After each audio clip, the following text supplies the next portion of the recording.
تطوان. احتفالات بعيد المسيرة الخضراء. معكم مولاي العربي أبو الغيث، المنسق الدولي للشبكة العربية للصحة والسياحة، وعضو المكتب الإداري لاتحاد النقابة الشعبية،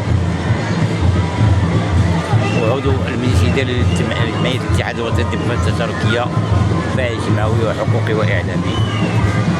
كتشهد الاحتفالات في مدينة تطوان بمناسبة تخليد عيد المسيرة الخضراء الساحة. كما كتشاهدوا كتتبعوا شوفوا معنا الأجواء الاحتفالية مدينة تطوان. معكم الأستاذ حسن برهون، تحياتي رئيس الأصدقاء أبو الغيث. الله يحفظك أستاذ حسن. الله يحفظك أصدقاء أبو الغيث ضيفنا هذا اليوم. الله يحفظكم. أبو الغيث في تطوان، مرحبا بك. بارك الله فيك، الله يعزك، الله يبارك فيك، تحياتي. الأجواء الاحتفالية، فعاليات المجتمع المدني في مدينة منبرة، الطلبة ديال حفظ القرآن حتى هما كيشاركوا بهذا النشاط هذا.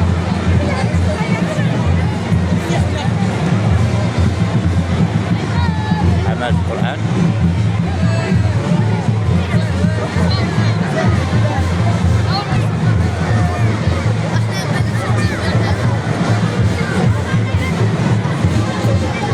تحياتي والنعمة سيدي، كي داير الصحة كلشي بخير هانية. الله يحفظكم، الله يكبر بكم، الله يعزكم. سعيد باليوم. الله يبارك.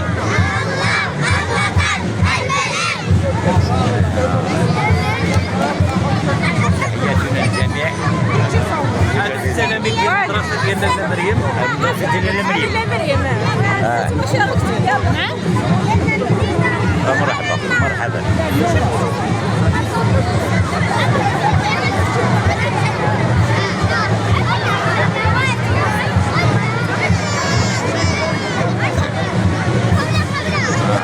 الأجواء الاحتفالية مدينة تطوان العاشقة، شارع محمد بن خالد، الساحة، القنصلية الفرنسية الخاصة، الساحة ديال بريد المغرب،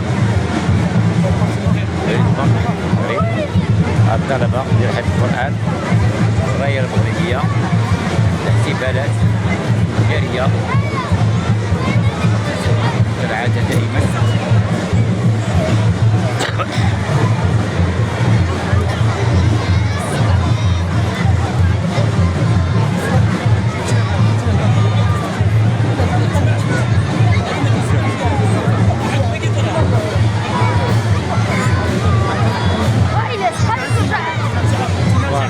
تبارك الله تبارك الله. اهلا وسهلا. هذا الإعلامي ديالي الأمور بخير. الله يحفظكم. شي كلمة، شي كلمة العمل. الله يحفظكم، الله يكبر بكم، الله يعزكم، الله يحفظكم العمل.